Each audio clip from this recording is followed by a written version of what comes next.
para el Partido Popular de Cataluña, la sentencia de hoy es un triunfo de la democracia y del Estado de Derecho y es un evidente fracaso del señor Artur Mas y de Convergencia y Unió.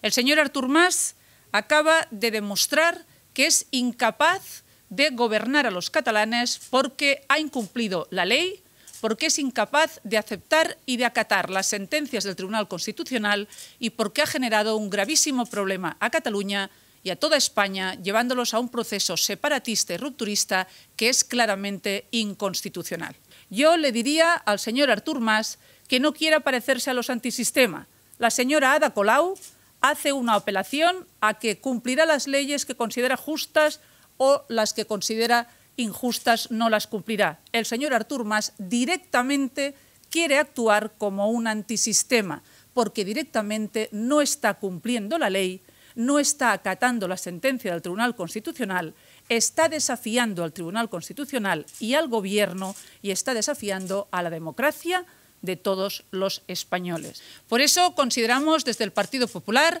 que el señor Artur Mas se ha convertido en el gran problema de Cataluña y en uno de los grandes problemas de España.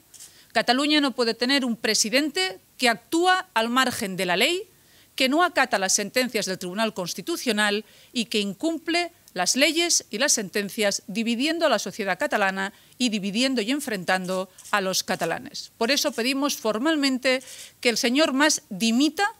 que se vaya de la presidencia de la Generalitat y que sea sustituido por una persona que cumpla las leyes, que acate las sentencias, que tenga capacidad de diálogo, que se ponga a gobernar por el interés general de todos los catalanes y que gobierne atendiendo las prioridades que son la lucha contra el paro y la recuperación económica y garantizando la convivencia y el cumplimiento de las leyes y de la Constitución en Cataluña.